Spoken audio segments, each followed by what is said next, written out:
Goeienaand almal, baie welkom.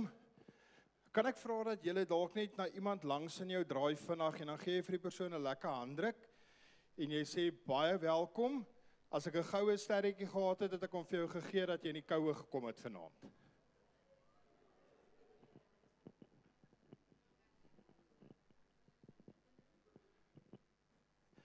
Baie welkom julle. Ek wil vir julle sê baie dankie dat julle hier is.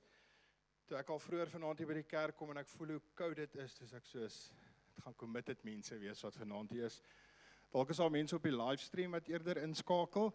Ek wil vir julle sê, as dit vir jou môre aan te koud is, ignoreer wat ek sê, kan jy dit op YouTube gaan kyk. Dit word elke aand gelivestream. Maar dit is ons regtig baie lekker dat julle hier is. Brother Marko, it's good to have you again here tonight. We're looking forward to see what you're going to teach us tonight. And I think all of us are very excited, so we're looking forward to listen to you later. Okay, julle dan vanaand se fokus is nie op die sopkombuis nie. Dit was gisterand gewees.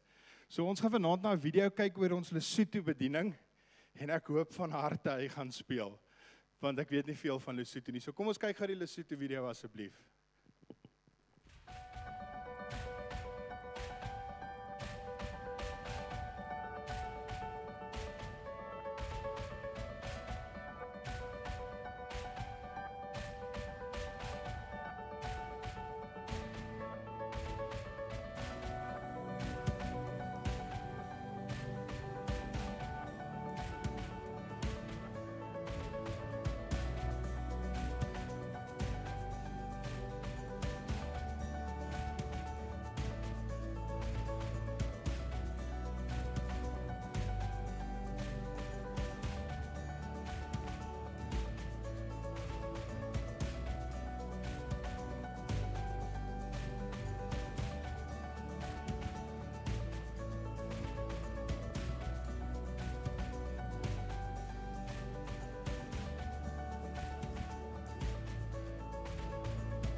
Daar's hy, dit is ons Lesotho projek. Ek wil tog net sê Lesotho is nie dit wat jy vir jou vrou sê in die somer as dit te warm is wat jy vir haar sê Lesotho nie, okay? So tough crowd. Dat kom weer vertel, gaan julle dan lag. Julle as julle meer vrae het, Jaco staan daar agter. Hy gaan by die pannekoek wees. So wat baie belangrik is, gaan koop vir jou pannekoek en vir Jaco 'n pannekoek en dan gesels jy na die tyd met hom lekker oor Lesotho, wat jy nie vir jou vrou mag sê nie. Ja, tough. Ja, burn. Ja, julle, kom ons gebruik die volgende geleentheid. Ons dien die Here met ons offergawes en dan gaan ons sommer met 'n lied in ons hart ook voor hom kom en hom kom loof vanaand.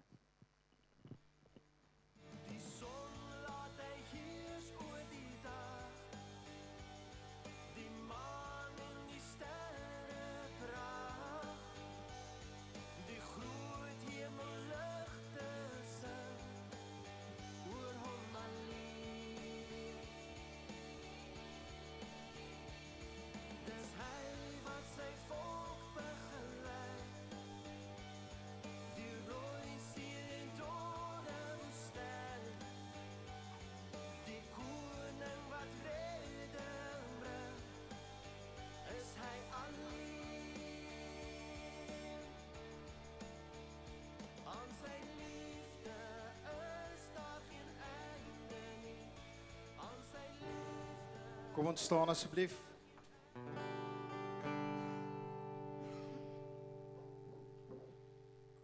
Ek wil julle nooi om vir die volgende 3 liedere saam met ons te kom voor die God wat ons geskep het.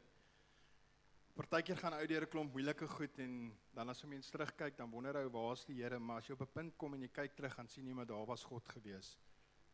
So ek weet nie waar jy vanaand in jou lewe is, dalk is jy op 'n plek wat jy regtig voel jy wil die Here loof, dalk is jy op 'n plek wat jy vanaand bietjie voel maar ek voel so 'n bietjie eentjie weg van God, maar wil ek jy nog steeds uitnooi, dink terug aan wat God al in jou lewe gedoen het, want daar gaan altyd 'n rede wees as jy kyk wie God is, om hom te loof. Here Jesus, wat 'n voorreg is dit nie om vanaand in hierdie gebou saam te kan wees nie.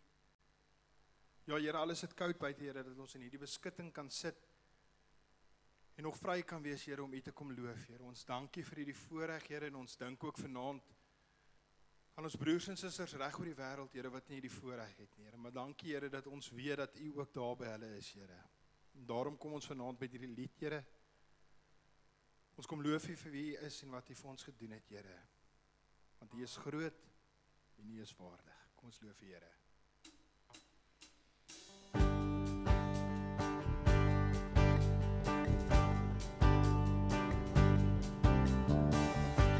Blessed be your name, the land that is plentiful, your streams of abundance flow. Blessed be your name.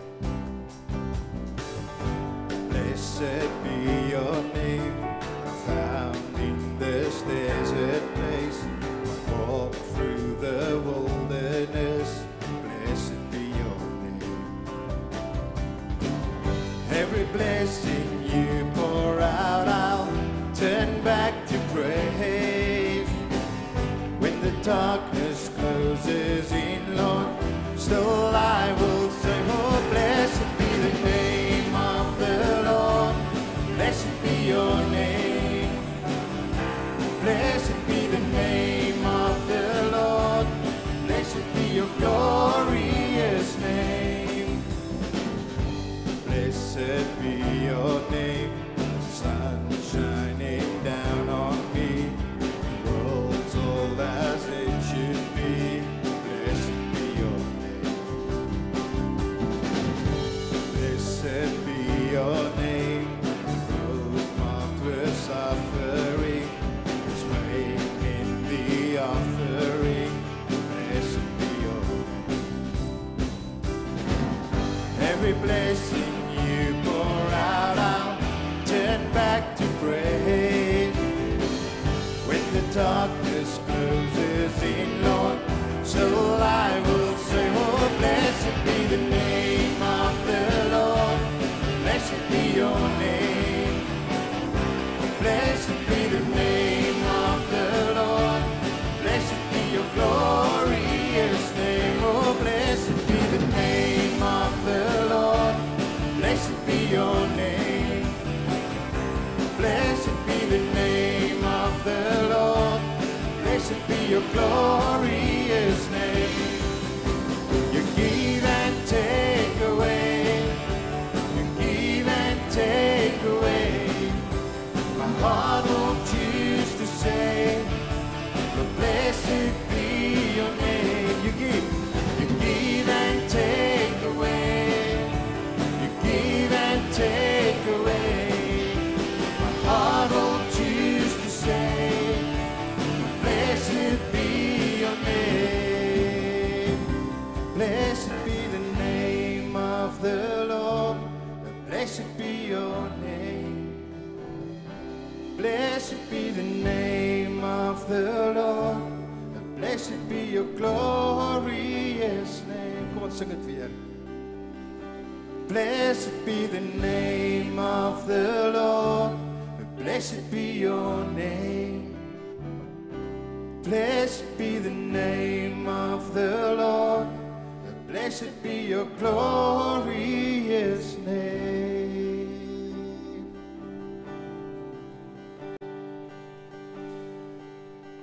The splendor of the King, clothed in majesty, let all the earth rejoice, all the earth rejoice. He wraps himself in light, and darkness tries to hide. It trembles at his voice. It trembles at his voice. Kom ons lig ons stemme. How great is our God. Sing with me, how great is our God. And all will see how great is our God.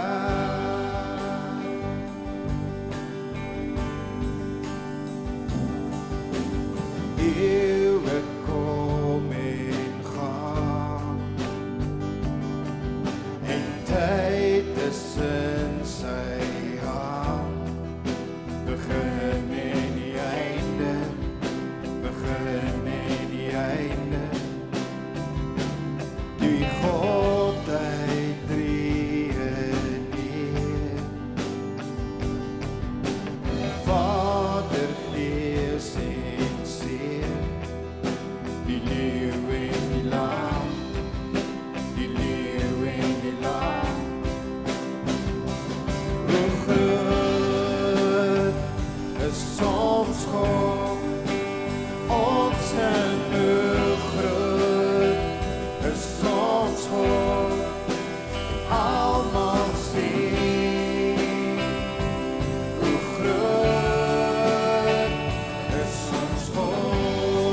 is ons God en ons sing hoe groot is ons God en almal sing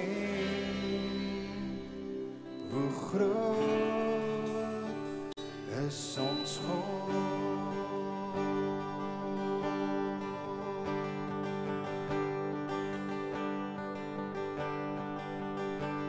Oh, I've heard 1,000 stories of what they think you're like, but I've heard the tender whisper of love in the dead of night, and you tell me that you're pleased and that I'm never alone.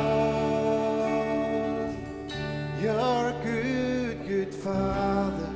It's who you are. It's who you are. It's who you are, and I'm loved by you. It's who I am. It's who I am. It's who I am.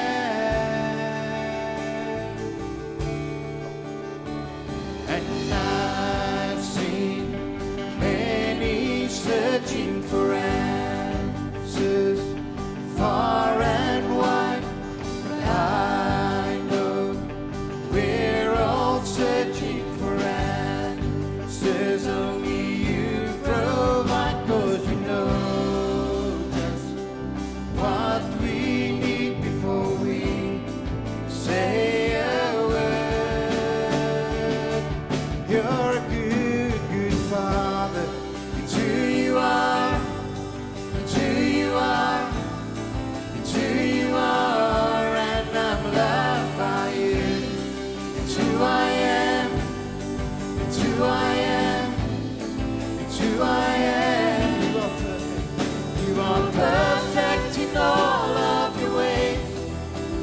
You are perfect in all of your ways. You are perfect in all of your ways to us. You're so perfect. You are perfect in all of your ways. You are perfect in all of your ways. You are perfect in all of your ways to us.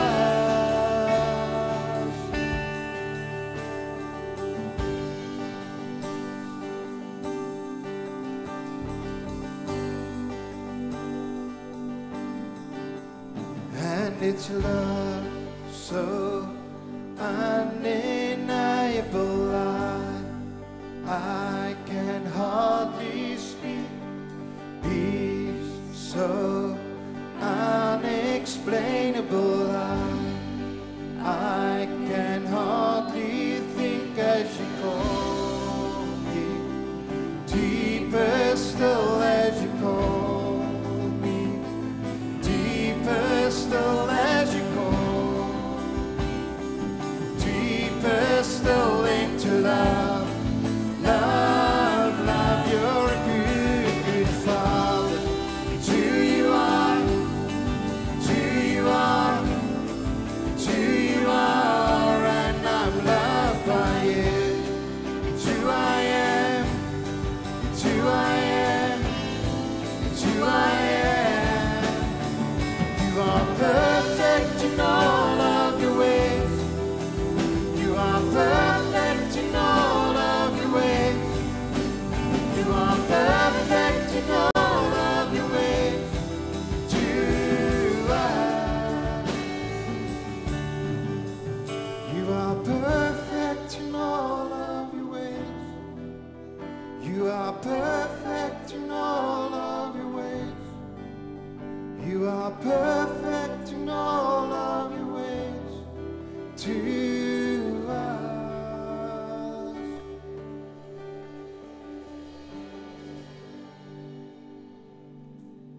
God, we honor your name and we declare, Lord, as a group of people gathering together tonight, we declare that you are a good Father. You are a good God. Your ways are perfect. We don't understand your ways always, Lord, but we choose to trust in you. We choose to follow after you. We choose to believe in you. We choose to worship you and serve you because you are the only true God. Your ways are perfect. You are a good Father. Thank you, Jesus. Amen.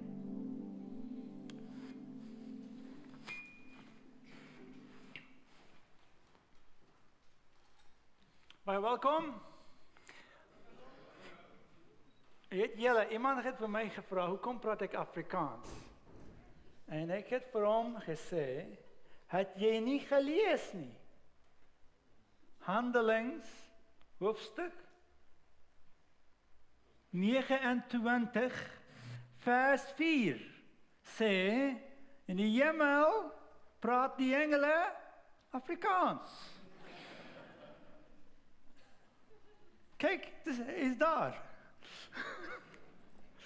Now, today, we have to look at something that probably will touch all of us in a way that we maybe will not be happy about. But may God have mercy on me to communicate this tough subject to you, and may God have mercy on all of us to understand that and align ourselves with God's standard. We cannot tell God how to align himself with us. God already told us what his standard is. We must align ourselves with God. He is God, and we are not. We are not God. He is God. We talked about faithfulness. First, we looked at how faithful God is. Then we looked at our responsibility of faithfulness towards God. Before we looked into all of that, I tried to explain to you the difference between faith and faithfulness. I tried to emphasize that faithfulness is not being full of faith. Faithfulness is not a great amount of faith.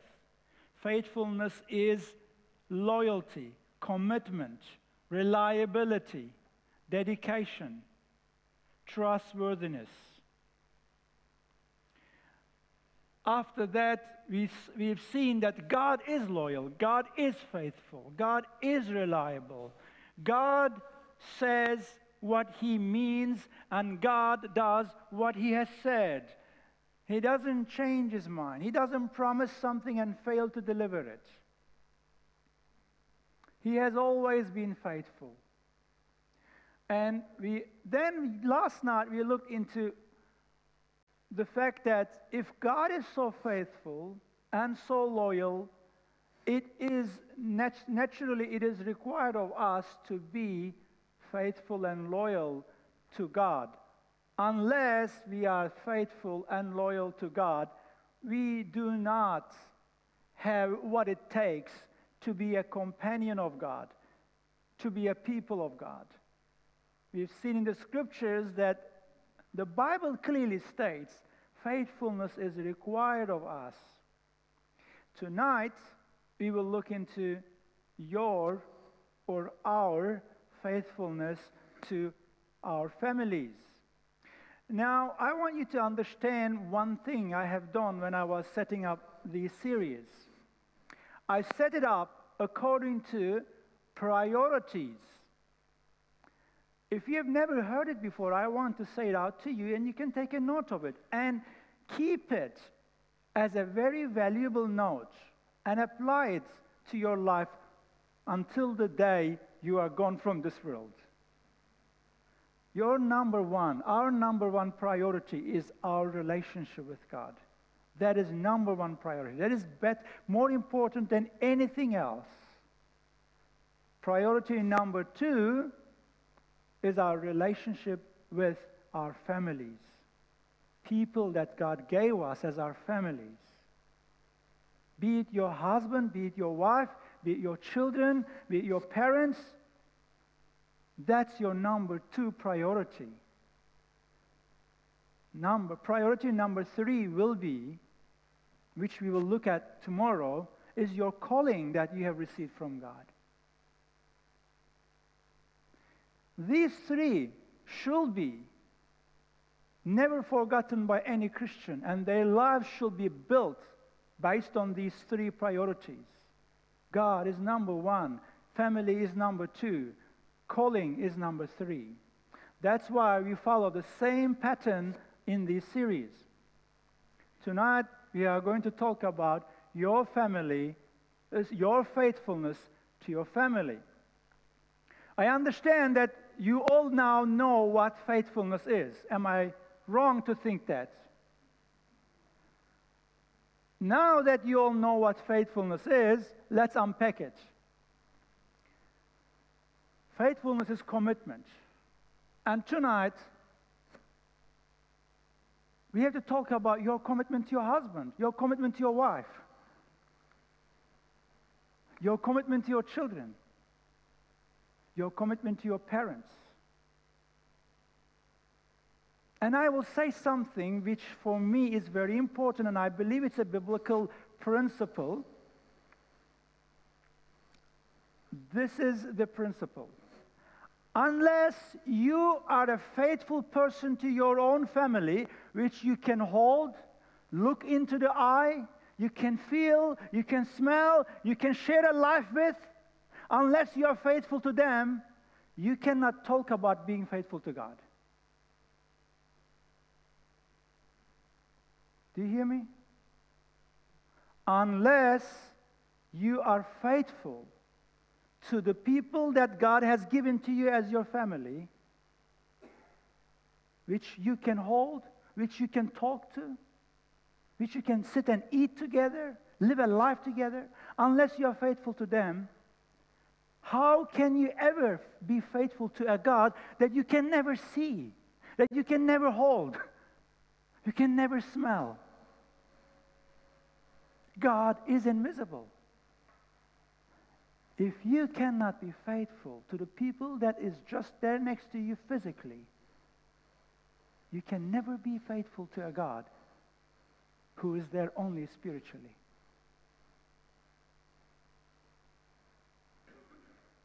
And in the Western society, we have a great sin in the churches.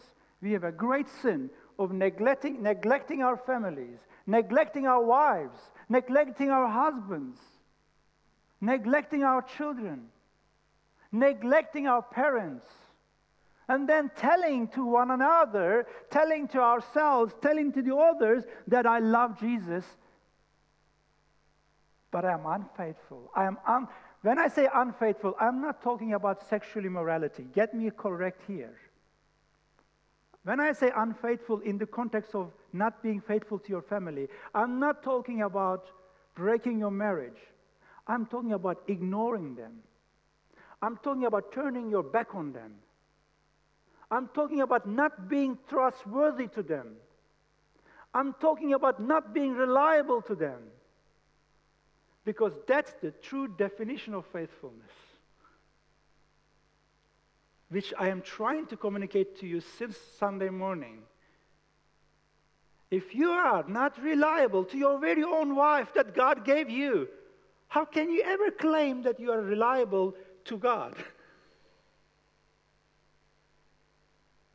If you are not committed to the very children that God gave you, how can you claim that you are committed to God? You cannot be. Impossible. Because Jesus spelled it out. If you are unfaithful in small things, you will be unfaithful in greater things. That's the principle. That's how life works. If you cannot keep your promise to your wife, what makes you think that you can keep your promise to God?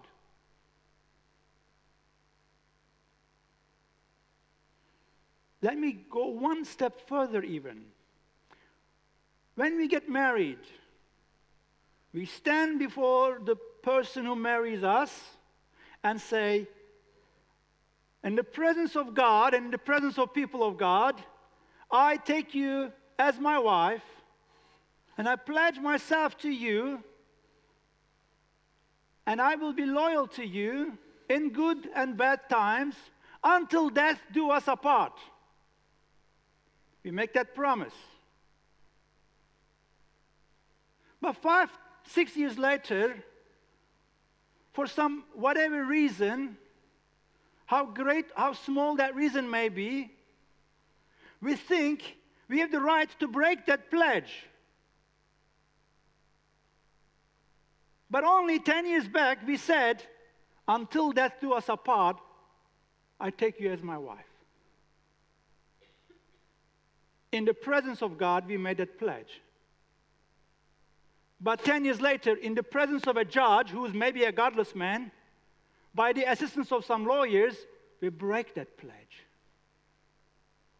Then we think it's okay to go and find another wife and make the same pledge again with another woman before God. Then we say, I am Christian. That is not faithfulness. A man who cannot be faithful to the woman whom he has taken as his wife in the presence of God cannot talk about being faithful to God himself.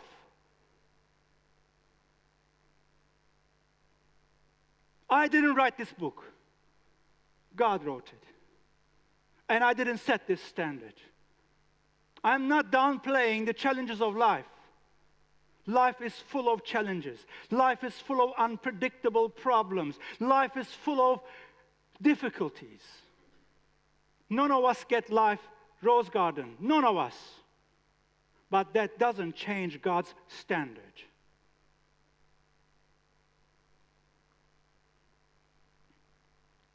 That doesn't change God's standard.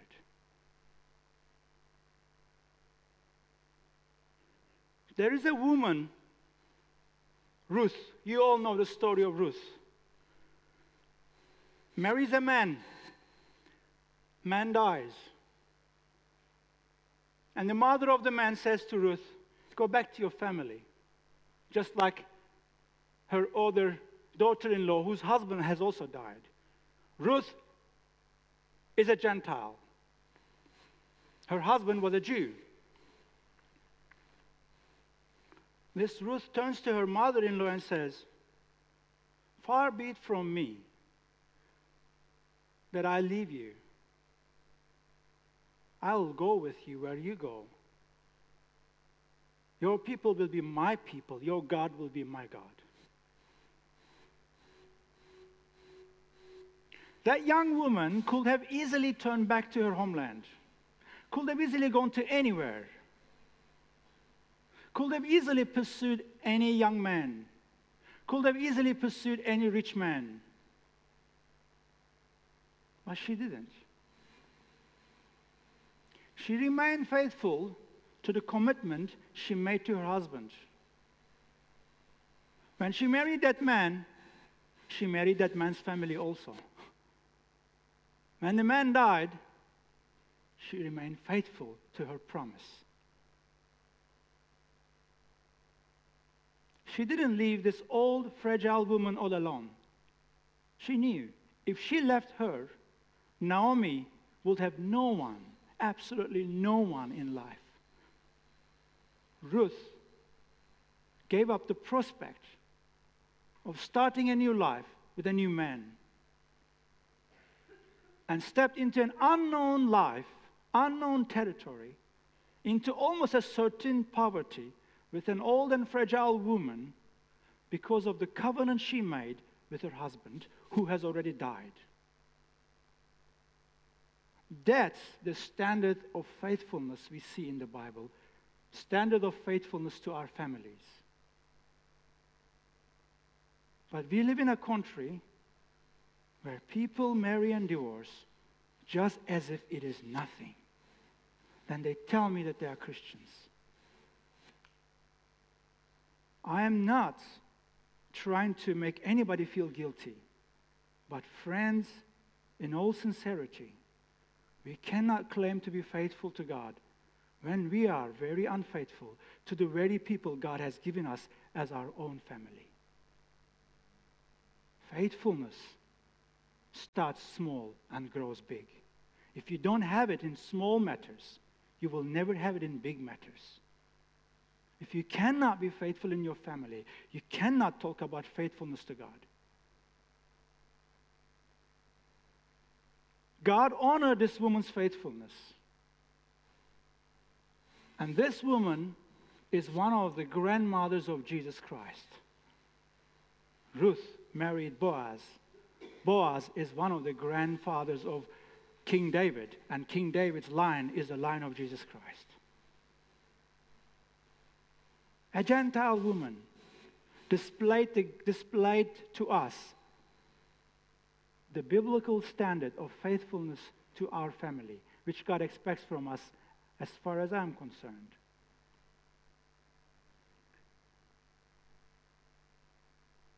We understand life is not easy. You might say, I'm standing here and I don't know your situation and I'm saying these things which are difficult to swallow. I didn't get life easy either. None of us get life easy. But my problems doesn't change God's character and God's standard. If I am not prepared to honor God's character and God's standard, I'd rather turn my back and walk away. Because God is not going to lower His standard for my sake of not being able to handle my problems. I have a friend.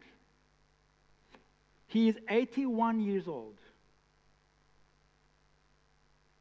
He was married to one woman when he was a young man.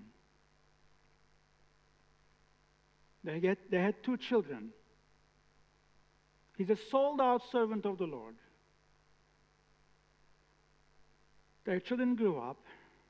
This man, I will not mention his name because he's internationally recognized, a high-flying Christian minister.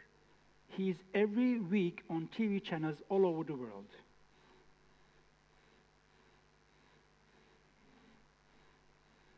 But no one knows, unless you become his family, close friend, you will never know that his wife, about 10 years ago, after being married nearly 50 years, his wife developed dementia. They are married nearly 50 years. His ministry is one of the most successful ministries in the Western world. He's one of the most highly respected Bible scholars. Very anointed man of God. His children are grown up. They're married already. And the doctor said, this type of dementia is of that she will gradually lose her eyesight. She will gradually lose her speech. She will lose her ability to use her muscles. She won't be able to help herself at all. She won't be able to speak. She won't be able to see. She might be able to hear, or she might lose her hearing as well. But if she keeps breathing, she's alive, and somebody has to look after her. We advise you that you send her to an institution. You know what this man did? He said to the doctors, I made a covenant before God that until death do us apart, I will look after this woman. She's my wife. And I will not send her to any institution. And this man every day, in the business of his big, mighty ministry that is internationally recognized, he will make time to give the breakfast, to give the lunch, to give the dinner to his wife, to attend to every need of his wife, to read Bible to her every day, to pray to her every day, to tell her that he loves her. Without no response, not one word. He did this for nearly a decade. Then the situation grew so worse with her condition, and in the meantime, he grew old. He reached 81. He struggles to help himself in some areas. He's growing fragile. And his ministry is still going very strong. He agreed to allow his wife to go into a daycare. But even to this very day, every evening, wherever he is, he comes back. Reads Bible to his wife, feeds her, hugs her, kisses her. Then he reads also a book about dogs because his wife loves dogs. A wife who couldn't speak one word back for many years. A wife who couldn't give anything back to him for many years. Because he loved her and he had made a commitment to remain faithful to this wife until death do us apart. That, my friends, is the standard of biblical faithfulness to our family. It doesn't come cheap. It doesn't come easy. But it is what God expects from us. And unless we do that, we cannot talk about being faithful to God either.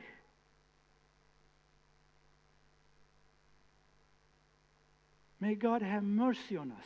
We live in a crooked generation, in a godless society. Everything that God upholds as God's principles are being trampled down under the feet of godless people every day on TV screens, on YouTube videos, on newspaper articles, on magazines you buy from the shelves, in the mouth of godless people all day long. Our children are growing up with these godless principles. Our churches are being infiltrated with these godless values. And when someone comes and talk about God's standards, we think of them as insane. And we became, as believers, we became no different than the godless people out there.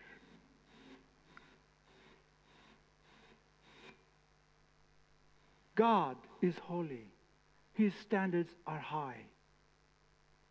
We cannot be faithful and loyal to God unless we are first faithful and loyal to the very people God gave us as our wives and husbands and children, fathers and mothers. We cannot.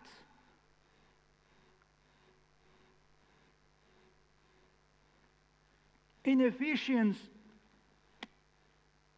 God says it again very, very, very clearly. It can't be more clear than that. God says, wives, submit to your husbands as church submits to Christ.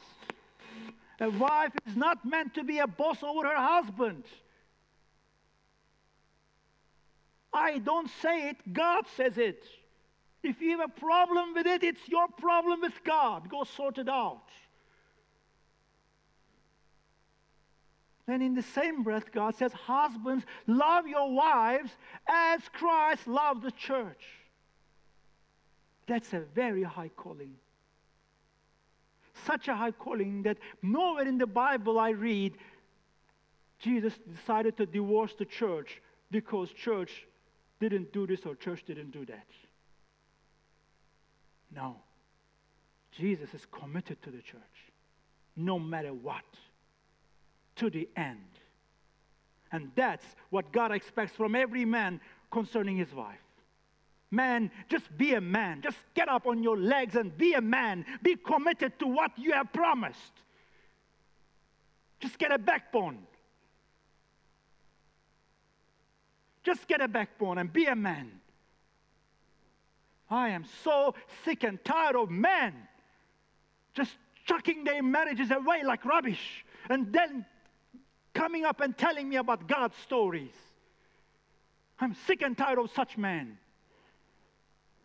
It just disgusts me.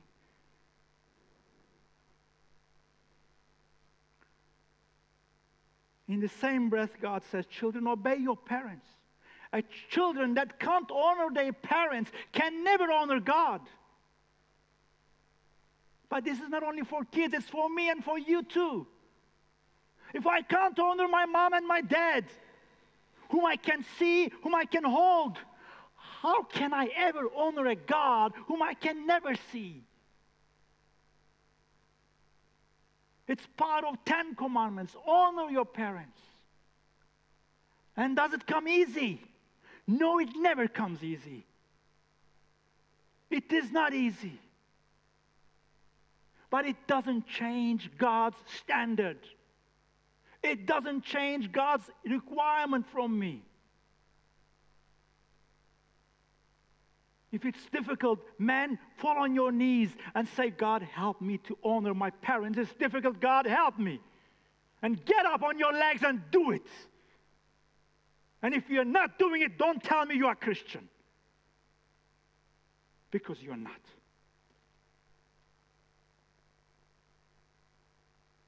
That's faithfulness to family. Without that,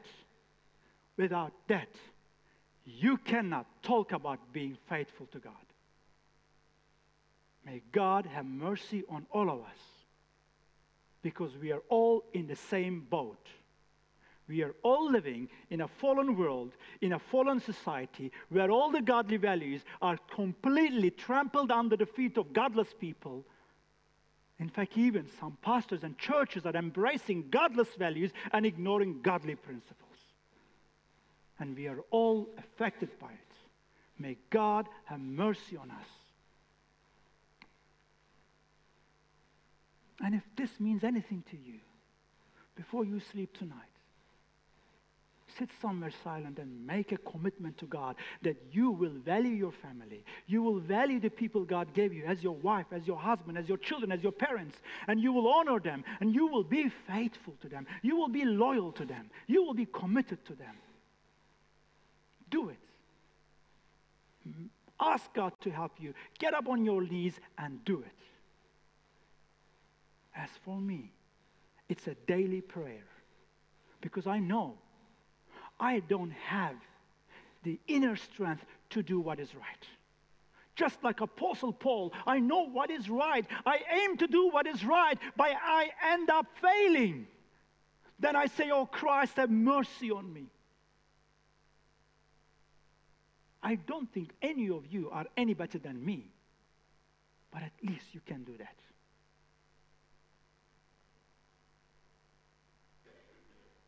I'm done. I'll pray, and brother, you come and share your testimony. Father God, have mercy on us. And Lord, especially for men, Lord, let the man get up and be man. Let the man stop being sissies and complaining and finding excuses for their lack of dedication, for their lack of integrity. Lord, we men are guilty. We men are guilty for not being men. Father, have mercy on us and let us be men and get up and do the right thing. Be faithful. For women and for children, Lord, help us all be faithful to the people you give us as our families. Father, I love you, I praise you, I honor you, because you are my Father and my God and my King, and there is no other name besides you. Amen. Come, brother. Name is... you have a microphone? Yeah. Okay. Please introduce yourself. Sorry, man, I never met him before. I meet him first time here now. Podium is yours. We met before. Have we? Sorry, I'm sorry for my fish memory. Thank you. Good evening, everyone. Such a privilege to be here. And a blessing, we thank God for that. And it was not an easy journey, a long traffic. Thank you, my brother, for small piece that I can get. It speaks a lot and much for me also. I'm struggling in that point, especially relationship with my family, my dad home. This is where it's going to fall my testimony. I think we've been waiting a long time. I don't know how many minutes ago? 10 minutes. Oh, that's going to be a quicker one. I came from Côte d'Ivoire, which is, in French, in English, they call it Ivory Coast. And is one of the West Africa country, used to be in colonization time, they used to call it a French province, living outside of France.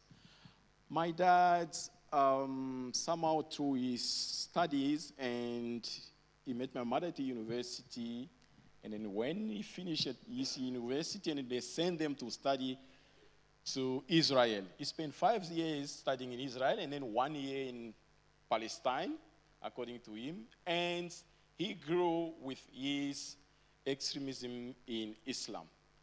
My mother was a Christian, come from Catholic background, subsequently became Muslim because she was married to a strong Muslim who is my father. So, and through that process, the government sent them to go and study, and then they went to America. Another group went to Cuba, and then they come back. They got a position somewhere in the government, and then later I became the first ambassador to be sent in Togo that time. That was the first country we traveled, and then we come back home, and then we go to Benin, and then it was so many countries that was in West Africa until we ended up in Europe. And in 1996, they appointed him ambassador in what they call these countries, Central Africa countries, I think 8 or 7 countries. So he was living in Congo. Zaire, that time. Yeah, it was Zaire, and then became Congo in that time, in 1996. So it was during my time to finish my high school, according to the plan that the family had, that I have to become a bigger or influential Islamist figure in the family. And beside that, I was the first male born in the family.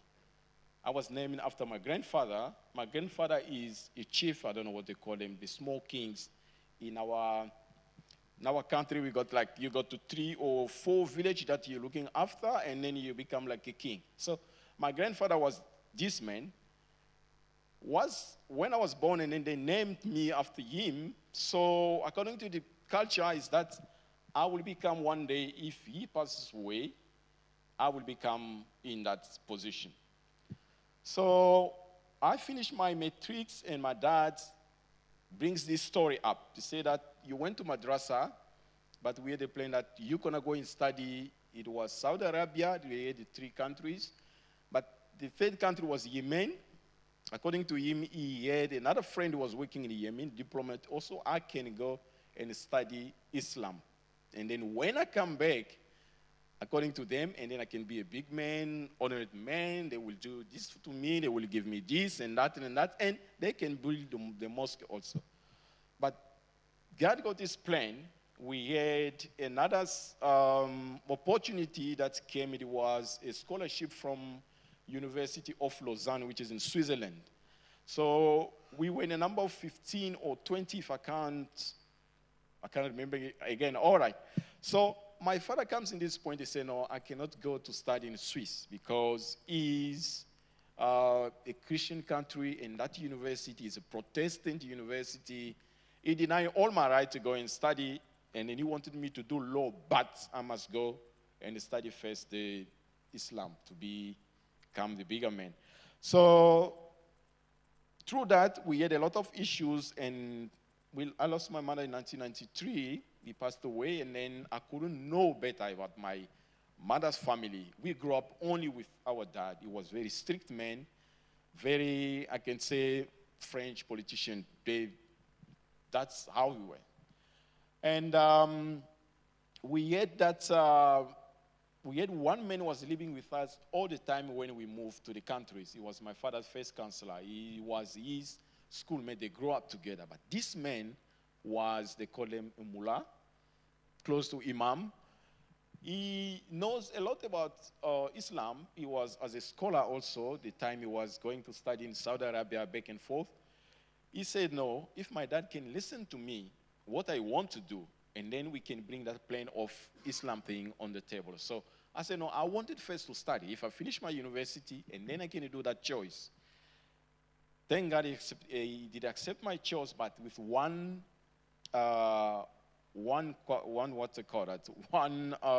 condition.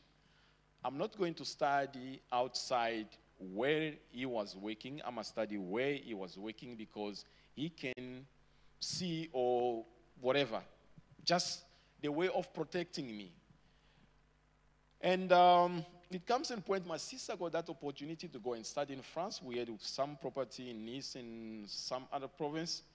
When my sister traveled, for me now it was difficult because I was stressing a lot. Through stressing and questioning, we were born only two. I'm the firstborn.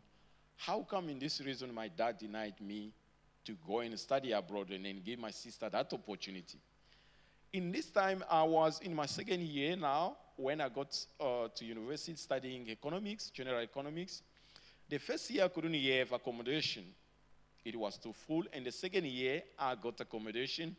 I was sharing the room with 3 other guys. I was the fourth one. We had 2 double beds we were sharing. I was the only Muslim living in a room.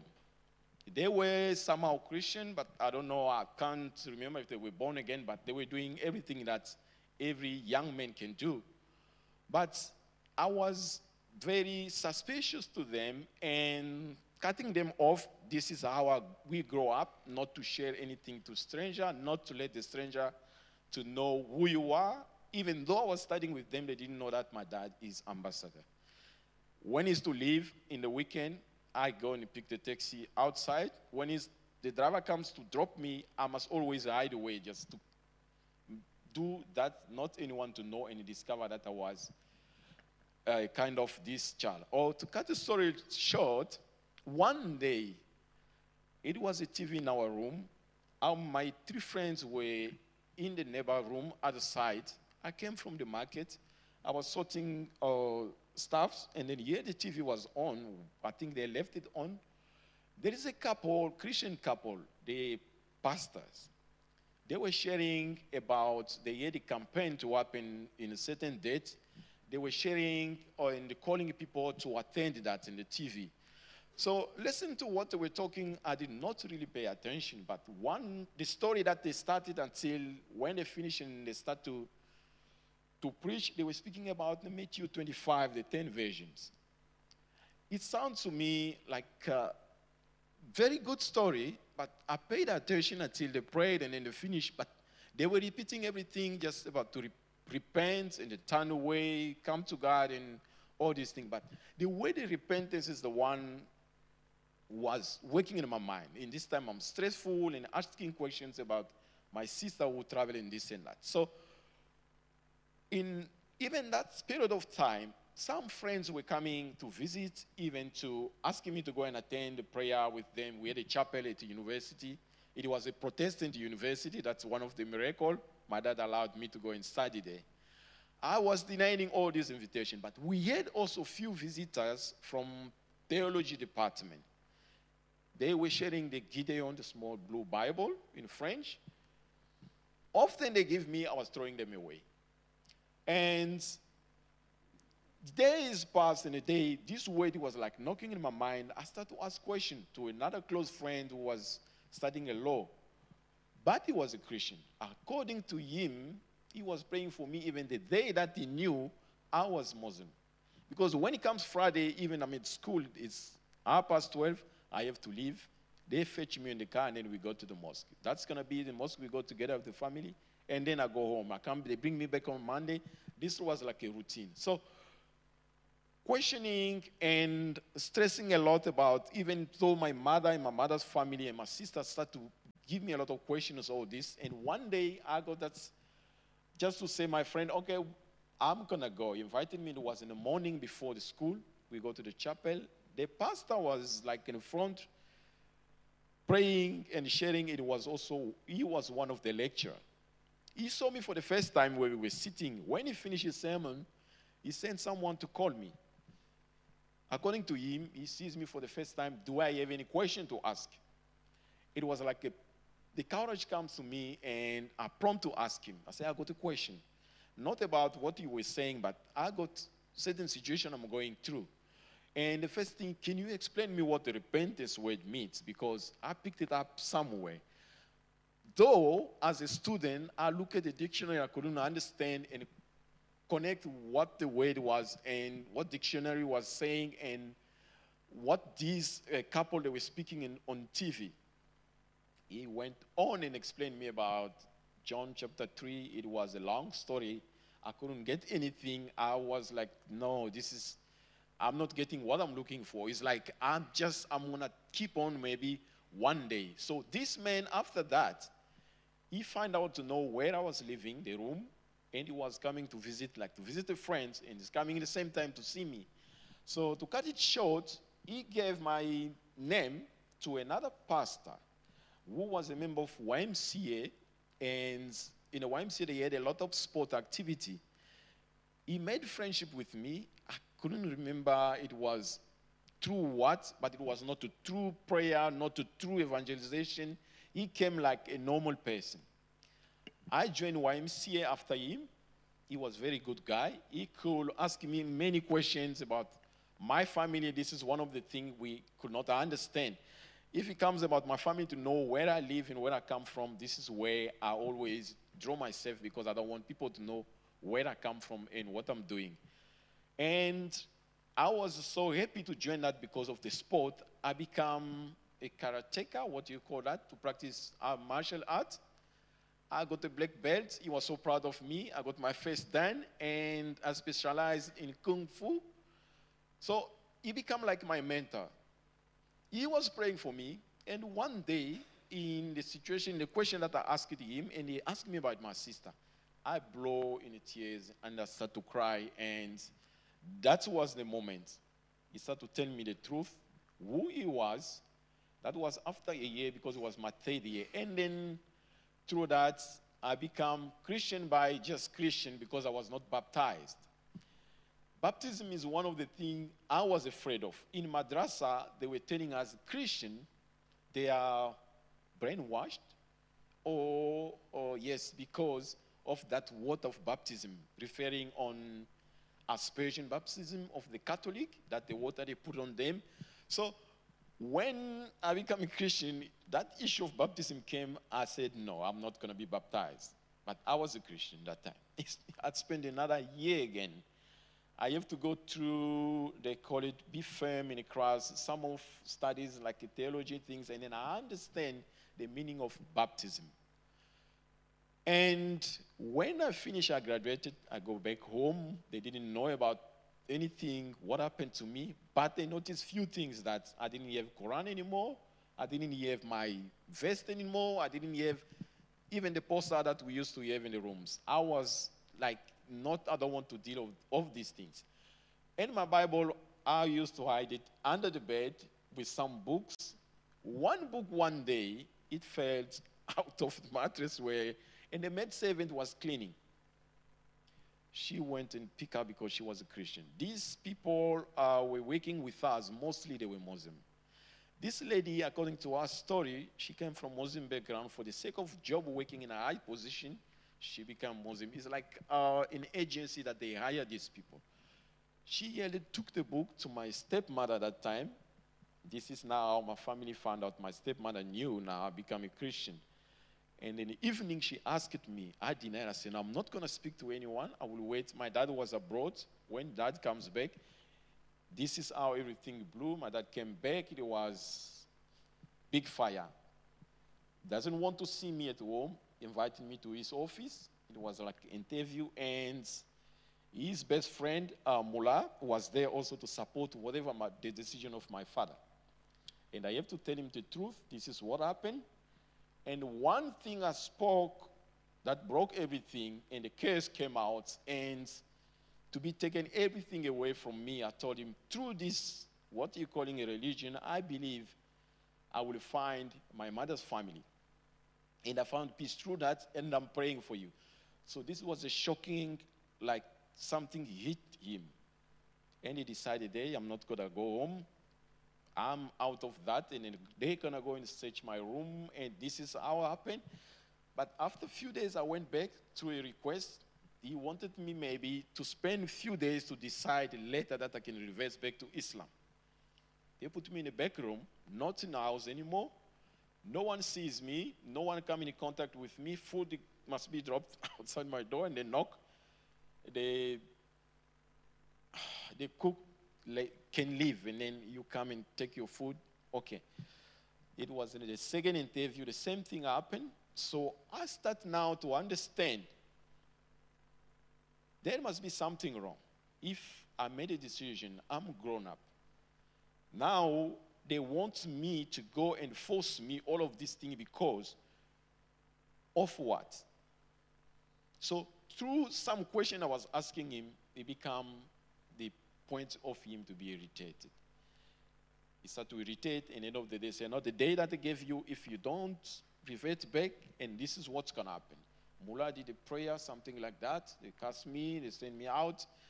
So I was living, this is how I become a Christian. But my pastor, the one who led me to Christ, because of few SMS that we were sending in that time, they tracked his number, and the protocol that time, it was the gendarmes, what they called them here you have the police. They started to look, he was like a warrant arrest, they wanted to arrest him. And I have to run away because I didn't know what was planning also behind me. So that was my journey, found myself in 2006 in South Africa. So that's my story, short one, that's a short version. Thank you so much.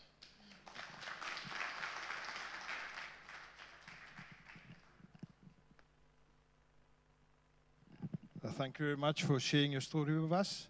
As julle sal hoor, daar was iets belangrik wat hy gesê het van iemand wat net tyd saam met hom spandeer het. Wat nie gekom het met die Bybel en kom bekeer het nie, wat net 'n journey gestap het met hom. So, ek wil julle som uitdaag en kyk waar julle is, met wie kan julle verhoudings bou. En wees net daar vir mense. Lekker aand vir julle, geniet die pannekoek en koffie en dan sien ons julle môre aand. Totsiens.